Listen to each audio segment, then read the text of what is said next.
Florida governor and failing Republican presidential candidate Ron DeSantis decided this week that he was going to fight back against all of the naysayers that have been attacking him from both the left and the right, by the way, over the state of Florida's new curriculum that says that teachers must teach their students that slaves learn some pretty cool skills that they could then later use for their own personal benefit.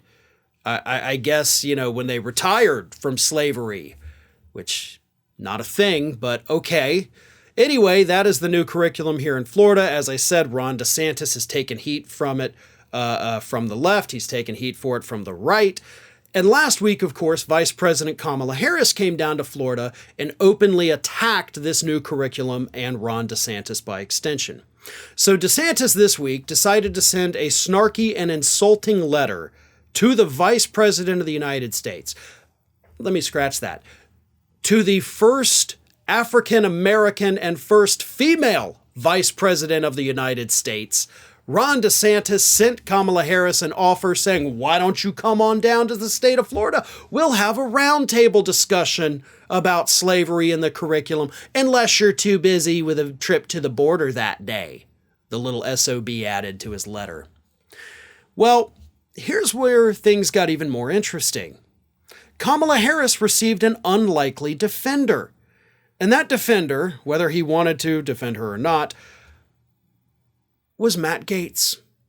Because Matt Gaetz, who used to be a friend of Ron DeSantis, actually helped him with his 2018 debate prep, clearly didn't do a good job with it. But anyway, Matt Gaetz came out on Twitter, reposted this idiocy from Ron DeSantis and said this: imagine being desperate enough to be thirsty for a Kamala visit.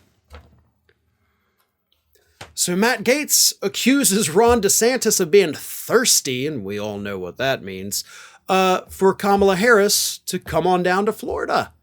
So Gaetz wasn't technically defending Harris, of course. He mostly wanted to get the jab into Ron DeSantis to kind of twist the knife a little deeper because Matt Gaetz, as we all know, is a staunch Trump supporter.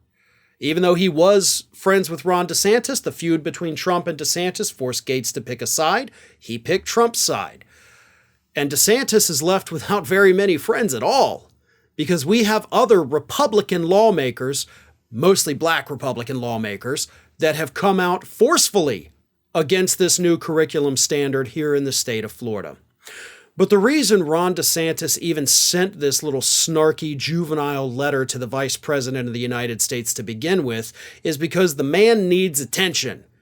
And he thought maybe he'd get some good attention with this, right? I mean, every story that's come out about Ron DeSantis in the last 3 months at least has been pretty dang bad. His reboot has been mocked. Everything about his campaign has been mocked. His financial troubles have been mocked. He's losing donors. He's losing support. So he needed a win. And he thought, hey, why don't I take this thing that's wildly unpopular, even within my own party, and challenge the Vice President of the United States on it, right? That sounds like a good idea for a loser.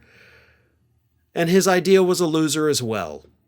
Because not only are people now challenging him over the Florida curriculum standards, but now he's being mocked by members of his own party over his alleged thirst for the Vice President of the United States. So it's not very often that I will say that Matt Gaetz did something decent. I can't even call it good, but did something decent. But I gotta say, that's a good tweet from Matt Gaetz, and I'm gonna give credit where credit is due.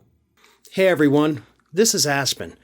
And did you know that for the low cost of $0 per day, you can subscribe to the Fair and Balanced YouTube channel?